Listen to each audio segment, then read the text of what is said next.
Jordi, Messi, Jordi, el centro, Messi.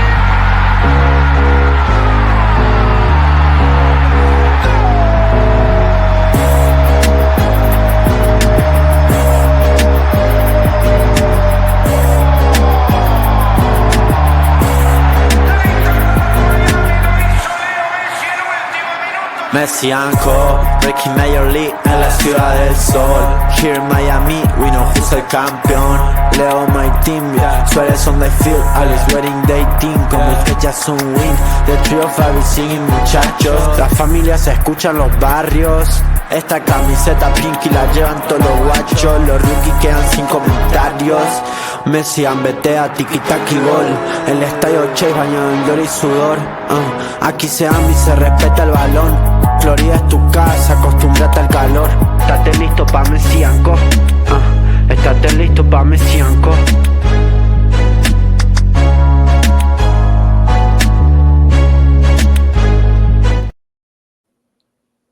Hello, everyone, and welcome to another episode of Messi & Co. I am Ashley here, as always, with today, my single co-host, Gian. Gian, how are we feeling?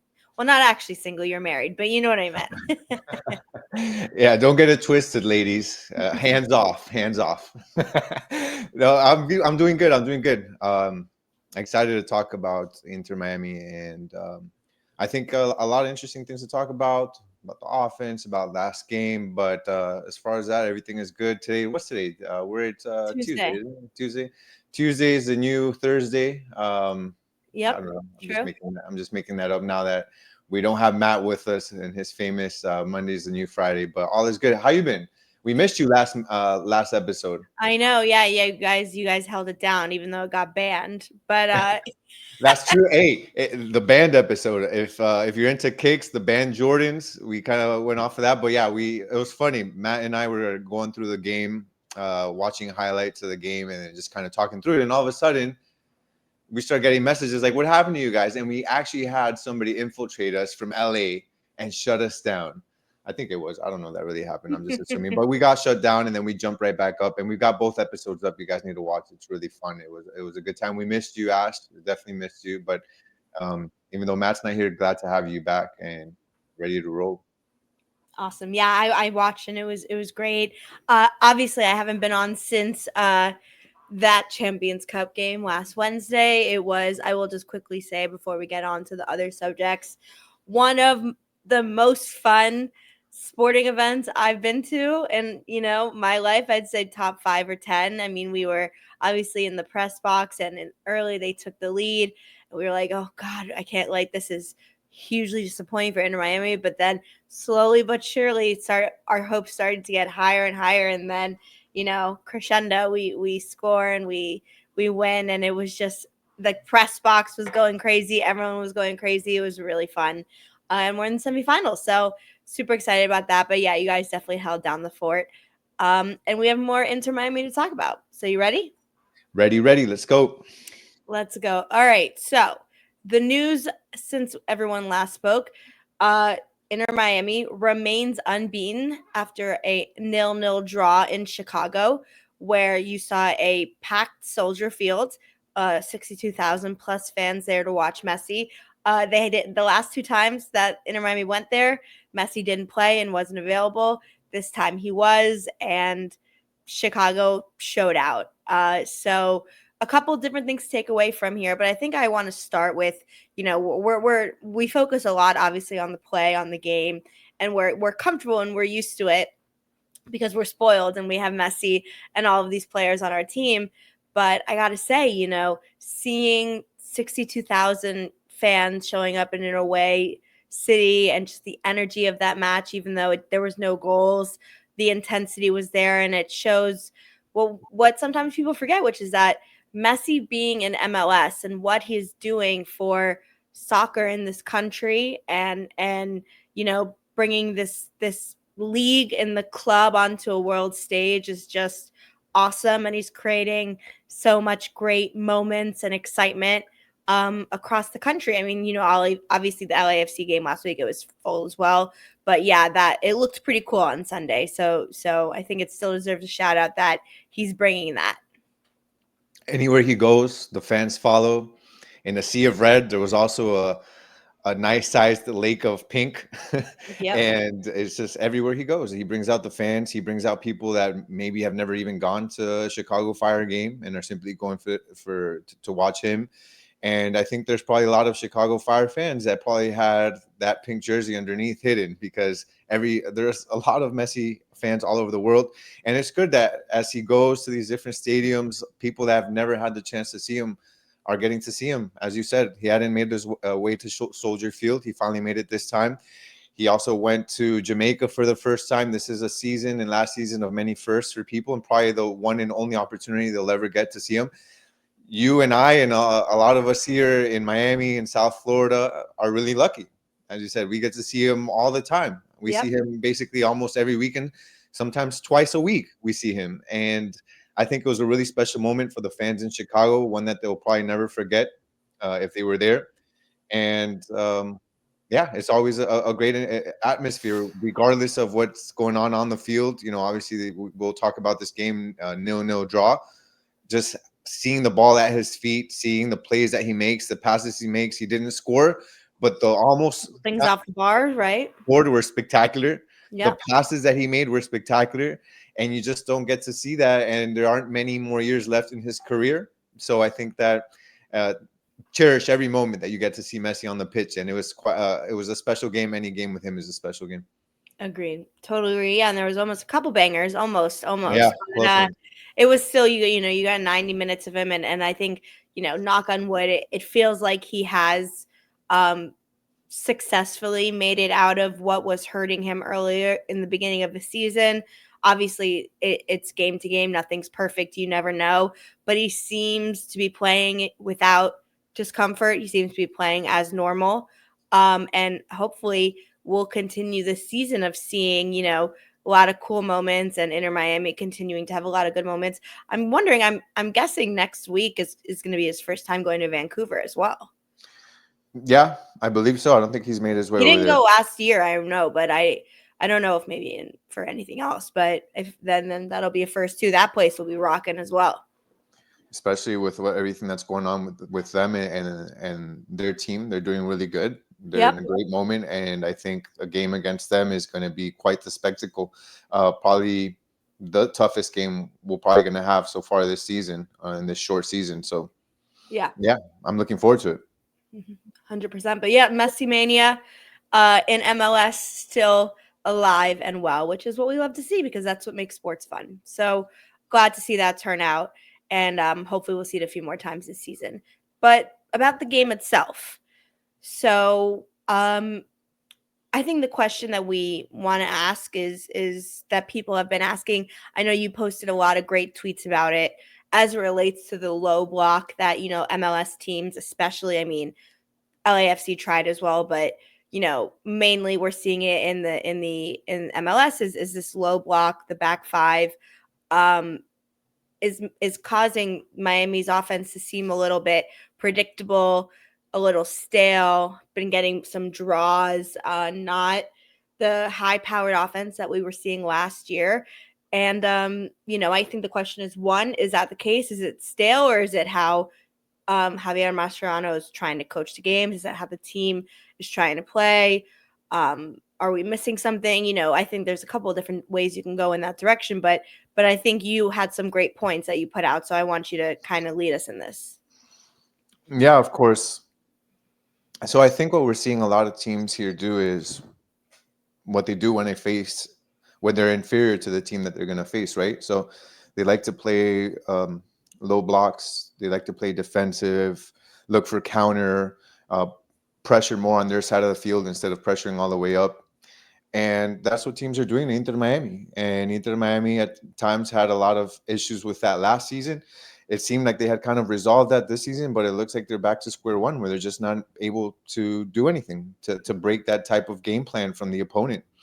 And I've read some of what people are putting on social media and some of their opinions, and they say, "Oh, well, what is Inter Miami supposed to do when a team plays like that? The reason the offense looks bad is because everybody's playing a back line of five or a 5-4-1 and just waiting for Inter Miami to attack. Where's the spaces?" And what I say to that is, That's what good teams do. That's what great teams do. They have to figure that out. That's not an excuse. If that was how do you think other teams in Europe play Real Madrid? How do they play Barcelona? How do they play Man City? How do they play Arsenal?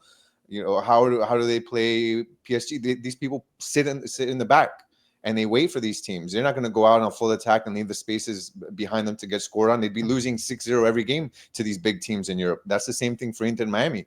There's not an excuse over there, and it's not an excuse here. Inter Miami has to figure out how to win these games, how to create opportunities. We're talking about 2 games back to back where they've tied a game.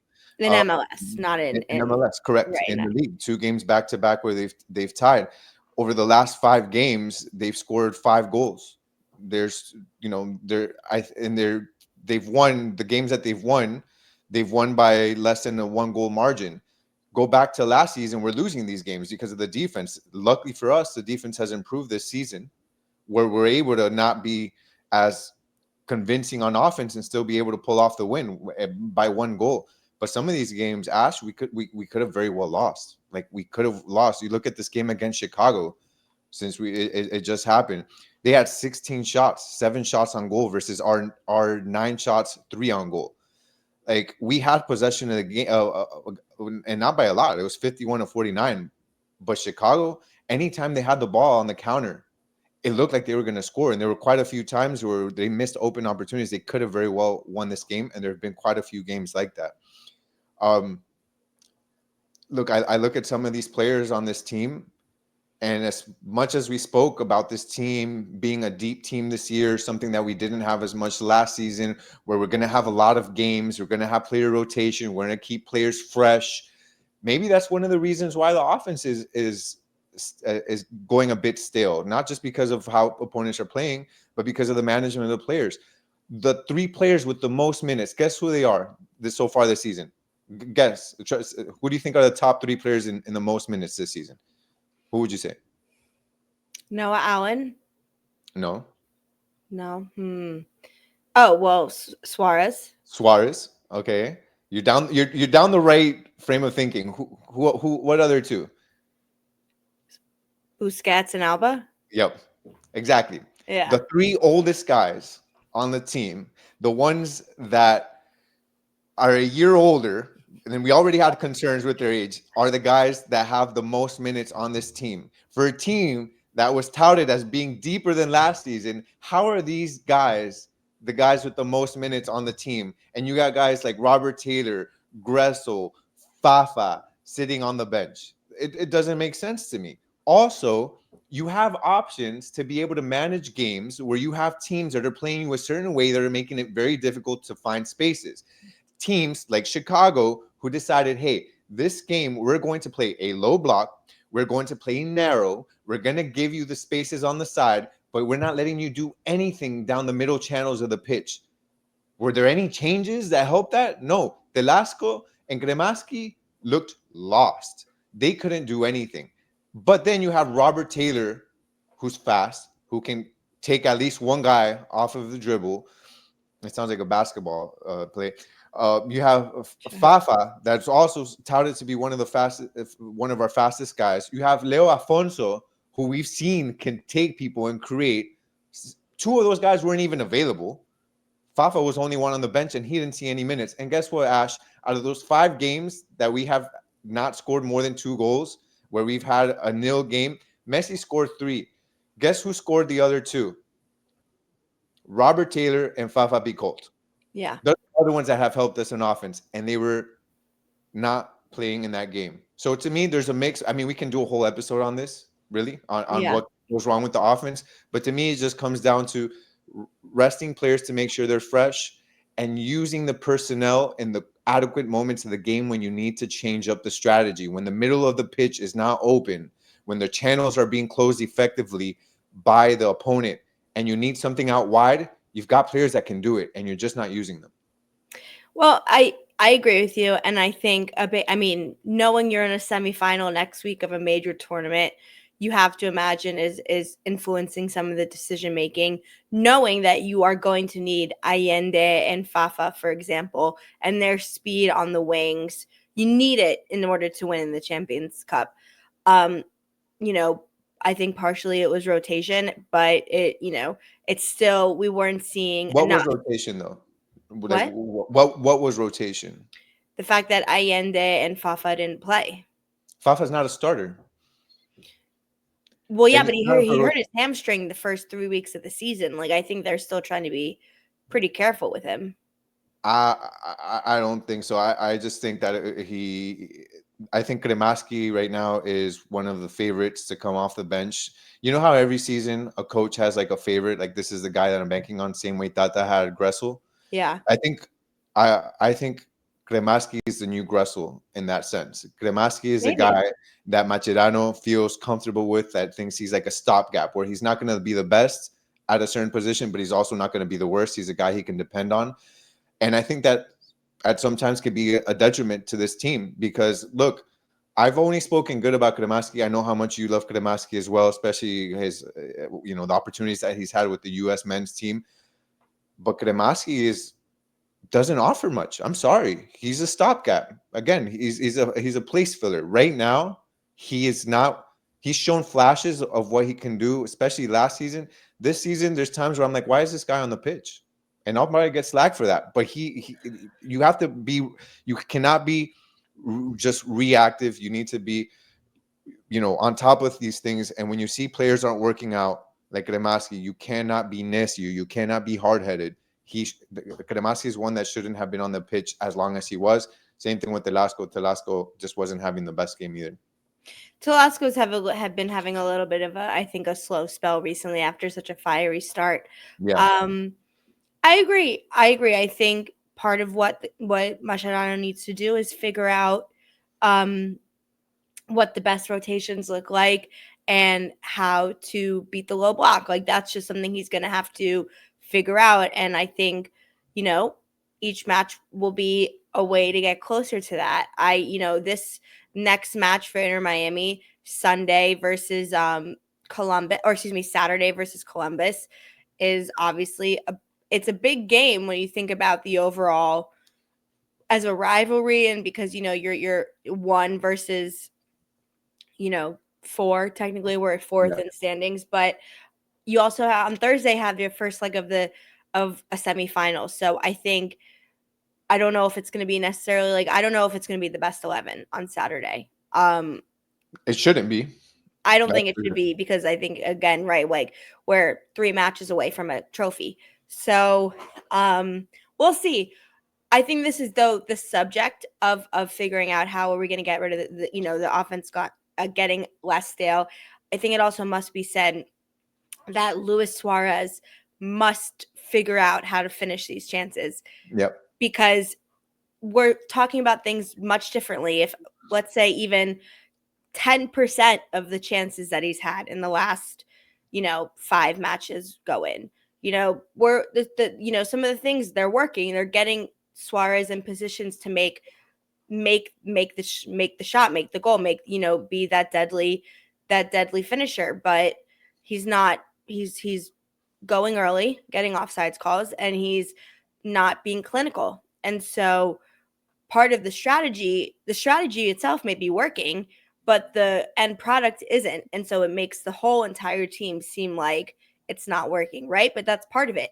Part of the solution needs to be figuring out how do we get more chances and how do we get those to fall in the back of the net. Yeah, so Suarez is a guy that doesn't look quite the same as he did last season. It's been said he's a notoriously slow starter, but I feel like he did look better last season, going in, finishing a lot more of these chances that you mentioned. I will be, I do think some of these offsides have definitely been a little questionable, and he's been unlucky with that. With that, even the one against Chicago this last game, I think that is debatable. It didn't look offside to me. He scored, but other than that, yeah, he's had point blank chances where he just doesn't finish. And you need a guy like him where, okay, he's maybe giving you the assists, but he's also your number 9. He's a guy that's supposed to be scoring, not just giving you assists. So at the end of the day, you need him to do better. And maybe it's partly on rest. Yeah, the guy's older, and you have Ale Novando that came in now. He's a new guy, but give him some time, see what he can do. I know we gave him some time last time, and but that was his first game ever. I'm not going to judge too much based off of that. Mm-hmm. But it just seems like there aren't too many options up front other than Suarez and now Ovando. We'll have to see, but he definitely needs rest. He needs to reset. He needs to clear his mind and get back to his goal scoring ways, what we saw him do last season.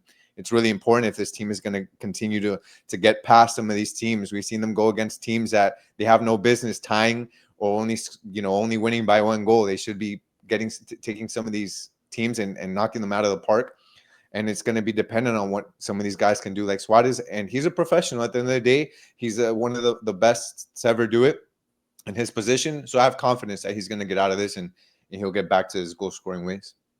Agreed. I agree. I think it's, I don't think Saturday can be where we say like make or break, like, oh, Mascherano either gets it or not, or like the season's derailed. I think there's a lot of context with the semifinals, and that is, obviously the number one priority of the team.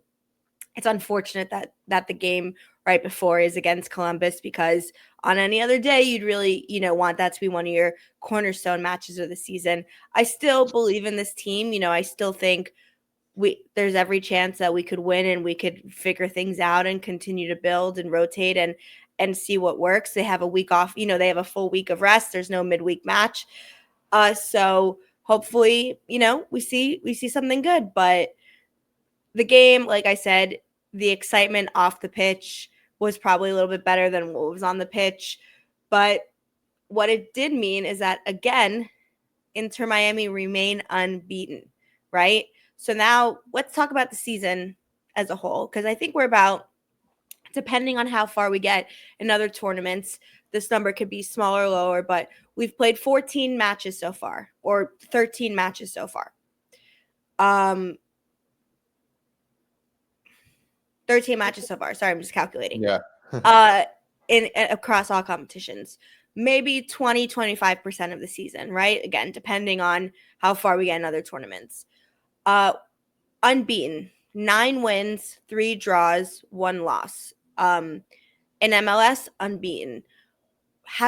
We've dealt with a lot of adversity early on, as it relates to injuries, as it relates to officiating, as it relates to being behind in matches, as it relates to red cards. We've had a lot to deal with so far. And throughout all of that, 1 loss in a Champions Cup match that we ended up winning the tie for. So, grading the season, how are you feeling? Do you want me to go first, or do you want to go first? Yeah, go ahead. Go first, and then I'll follow. Okay, so far, honestly, I'm giving this an A-. Mm-hmm. I think Mascherano has done an exceptional job, and the team overall has done an exceptional job. Time goes by fast. Hindsight is everything. A month ago, we were saying, is Messi going to be able to play for the rest of the season? Is he going to, is he going to have to be held back every other match? He's played in the last 4. He's played in every match since the international break at an incredibly high level, helped with that comeback win last week. That was absolutely sensational. This team has not lost in the MLS regular season yet. They have won 9 matches. And, while there are still things to work out, there are still things to troubleshoot, figuring out how to get past this low block, figuring out how to win instead of maybe draw a couple of those matches, getting more goals scored. You have to say the team is doing all we could hope for in the fact that we're in a semifinal next week. Our goal this season is to win silverware, and we're 3 matches away from winning silverware already in an incredibly difficult tournament where we've had to battle a lot to get there. So my grade so far, A-. I'm going with a B. I'm going to go with a B so far, because I guess for the positives, just mention some of the things that you did with Mascherano. I think you're 100% correct. He's shown that he's up to the job. He's done a great job managing a lot of these games. As far as in-game situations, there's obviously work to be done as well, but I think he's done an overall good job when he's faced adversity. He's been able to manage going down a man. He's been able to manage missing players, that sort of thing. So I think that's a great positive. The fact that you have players that adapted very well, new players that have adapted into the team very well, that have come in and made an impact right away. Talk about Telasco, talk about Tadeo Allende, who have been great additions to this team. They've brought in players that they needed other than those two. Also, Fafa Picot, that I wish we could see a little bit more of, but also a great addition to this team. We're yet to see how Baltasar pans out for this team, but it seems like also a good How about addition. Maxi Falcone? Been absolutely Maxi Falcon, which has made a huge insane. difference to this team. And thank you for mentioning that, Ash, because this defense was another thing that also goes in part of getting a good grade like a B in my case. That defense was a huge issue for us last season, not this season. This season, we're getting clean sheets. This season, we're getting scored on just once during games. We're not getting scored on, as often. I certainly feel a lot safer. The fact that I think Macherano has had the fortitude to take Aviles out and give that space to Noah, I think is huge, because a lot of people would have said Aviles was the guy on top, the guy that was, better in that spot. And it looks like to me that Macherano has been right in that sense, that Noah Allen has been playing amazing. He's found his two center backs. He's also been able to manage that right side between Frey and Chelo. I think he's done that very well. So B plus on there. As far as looking at the results, also we're yet to lose a game, and I think that's really good as well. We're advancing through the Champions Cup, going into a semifinal. I think that's excellent as well. The reason I don't give an A and I go with a B is because based off of results, right, on paper, you probably can think A, but I go to B because of the eye test. I look at this team and I'm not 100% happy with what I'm seeing on the field. I think there are a lot of issues that need to be fixed that are okay. You'll get through you'll get through the first quarter of the league and still look good and go unbeaten, right? You still haven't faced the best teams. You're going to face Columbus now, but unfortunately it's probably not going to be a full squad based off of who they're going to need to wrestle. We're not going to get a full test there. I think that the route through the Champions Cup, the LA obviously was the toughest. But before that, it's kind of been a bit easy. And now is when you get to go against Vancouver in the semifinal against the final. I'm just a little nervous because of what I've seen on the pitch against going into the toughest rounds of the Champions Cup. Are we going to be able to do it? For me, it's a B from what I see on the field. The management of minutes. We've got three of our oldest guys playing the most minutes. Macherano has to get better at that and managing that, I think. And then also he has to do better at figuring out games where, as we just spent a good amount of time on, defenses are playing way back and covering us. He's got to kind of figure that part out. The offense has not looked good, and that's why I give it a B. But I'm overall happy with this team, and I think that they can definitely get to an A. They can get to an A fairly soon. Yeah. No, I think it's fair. I mean, I said I'm just giving the benefit of the doubt for now. I agree the eye test has me worried sometimes, but great teams, greatness in the end figures it out, and so far they have. If that changes, I'll change my outlook. So I'm giving it one thing at a time. I think the way they've battled through adversity though has been excellent. Like first match of the season, first 10 minutes, you lose Fafa. You lose Messi right in the second match of the season. And then there was all this, will he, won't he, how bad is the injury? Is there an injury, etc. Didn't go on international duty since then, has been consistent and looking great, playing with insane passion and excitement. I mean, we're seeing a Messi who is having fun. And I mean, even though, he shows frustration, which I think is good because he cares, but we're seeing him play still at such a high level, and it infects the rest of the squad. The way he celebrates his goals is, I mean, if there's ever any doubt of the passion or how serious he takes these games, he celebrates these goals like it was a Champions League final. Like he really gets into it, and that just shows how much he cares and how much he's committed to this team. What the Toronto goal when they leveled with Toronto before they end the first half last week.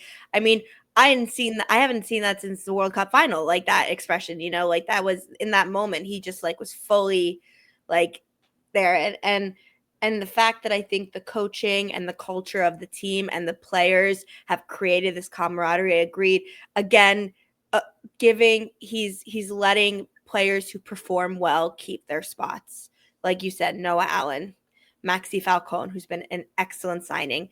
I think, Redondo, for example, playing more minutes than I expected. I think we all thought it was going to be Bright and only Bright. And while Bright has had a couple, setbacks in terms of injuries or whatever, when Redondo plays well, he gets rewarded. And I think that's how you keep teams being competitive. And that's what we're seeing. So definitely things to improve on. But so far, so good. We have so many exciting matches to come. I mean, starting Saturday, we are on let me give you the next 4 matches, okay? Just so we can get excited, right? So we have Saturday against Columbus, which is even if we quote unquote aren't putting, that is the main focus. We're still going to see players show up and it's still going to be a great match. Then we have the first leg in Vancouver, Thursday, 10:30 p.m. Better than 11:30. We'll take it. Then Sunday against Dallas, which is, right now Dallas is performing pretty well, and I mean it's gonna be a difficult game. It's a home game though, which is good. They're an 8th, but still a team that could show up any day. And then second leg, Vancouver at home, Red Bulls right after, which is going to be big in division rivalry. Minnesota, San Jose, Orlando. We're going boom, boom, boom all the way, literally from now until May 31st. We have a game every week, if not 2 a week. And then hopefully Champions Cup final June 2nd, hopefully. And then from there, Club World Cup starts June 14th. So think about that. The next 6 weeks, we have at least 1 match a week, some 2. We're playing good competition. We're going to hopefully make it to the end of the competition. We're getting the team better and better. And then 2 months from today, 8 weeks, we start the Club World Cup. So they have 8 weeks to make sure they don't get spanked, because there's some glaring issues that they need to figure out on the offense. So I think that they'll do it. I think they're going to make sure that they figure it out. I think this is a time. I mean, we talk about how early on in the season sometimes these MLS games don't matter as much, but little by little that's ramping up. And now you've got to make sure you lock in, you start winning these games. Yeah, I mean, okay, we're unbeaten, but you're talking about 3 draws. That means you've dropped 6 points.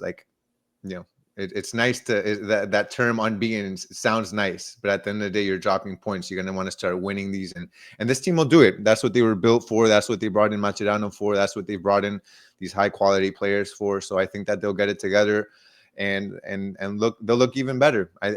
Defense isn't an issue. It's all about the offense. Let's focus on that, and I think we'll be good. Agreed. And just really quickly, I mean, our group stage for the FIFA Club World Cup, I mean, Al Ali, I think we could win.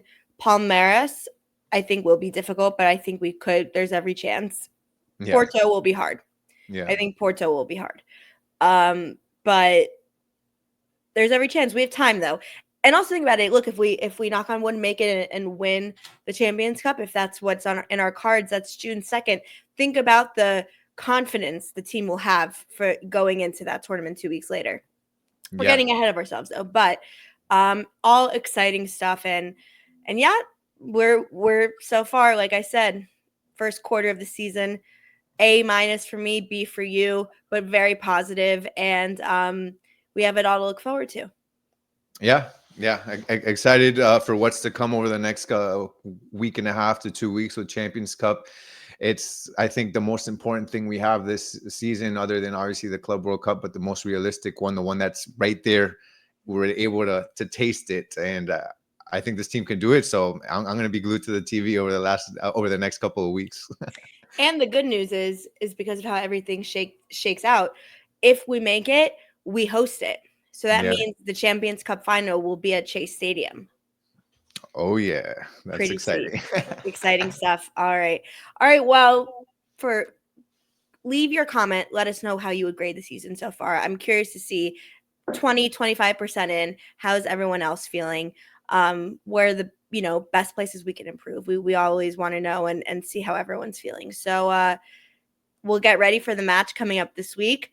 We'll always keep you updated with news on X at Messi & Co. Make sure you're following us. Make sure you're subscribed on YouTube, 5 Reasons Sports. And yeah, for this episode of Messi and Co., I'm Ashley. That is Gian, and we will see you next time.